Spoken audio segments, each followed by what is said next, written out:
Curious about what elections are like in Panama? Have you ever wondered what it's like living in another country during a presidential election? How different is it from those held in the United States? Well, in this video, we're covering what it's like living in Panama during the presidential election. We're going to answer some questions about the election process, like where do people vote, how many political parties there are, when does the newly elected president take office, and more. Did you know that you can't purchase alcohol around Election Day in Panama? Wow, stay tuned to see who won. This video is not about opinions on each candidate. It's just for informational purposes for those who are curious about the election process in Panama. Let's go.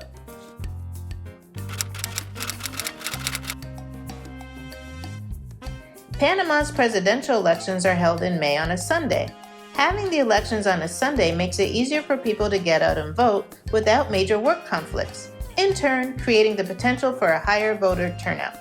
From what I've heard, Panama has a high voter turnout with an approximate average of around 75% of the eligible voting population. The ballot consists of a president, vice president, and a National Assembly which has 71 members. The presidency and the National Assembly seats are both for a 5-year term, and the newly elected officials take office on July 1st. Polling stations are usually at schools, some malls, and central plazas. Here's an example of a notice regarding a polling station change.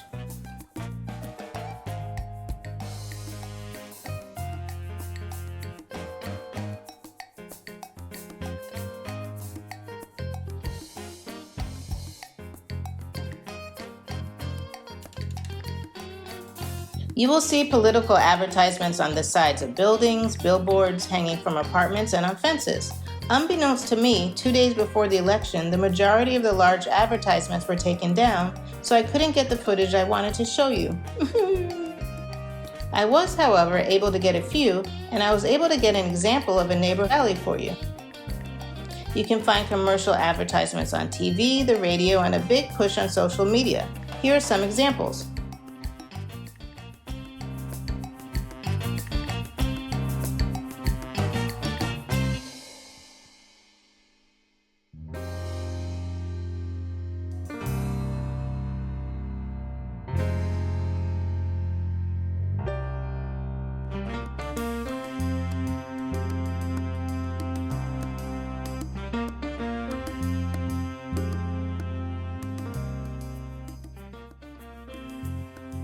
Let's meet some of the candidates. This year, there are 8 candidates on the ballot.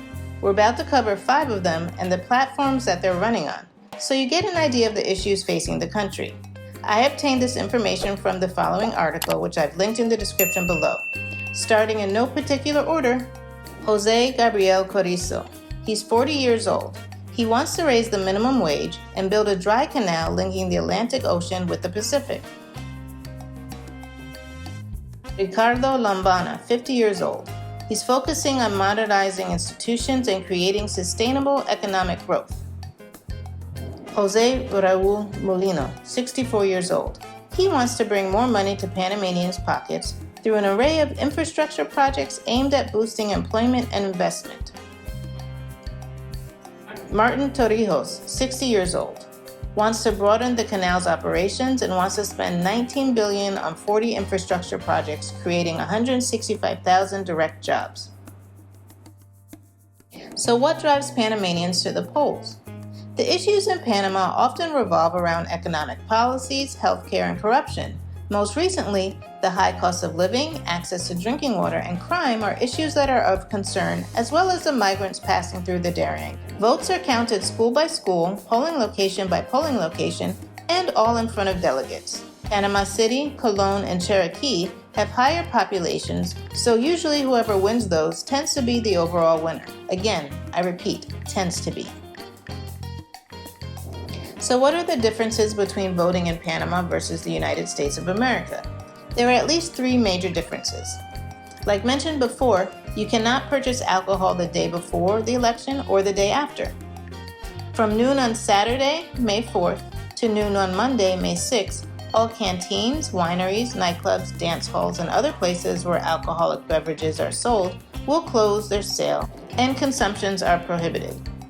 Consumption by foreigners in the hotels where they're staying are exempted from this prohibition. Panama does not use an electoral system. The candidate with the most votes wins the presidency. Panama has a several-party system. Here's an example on Wikipedia of the various parties.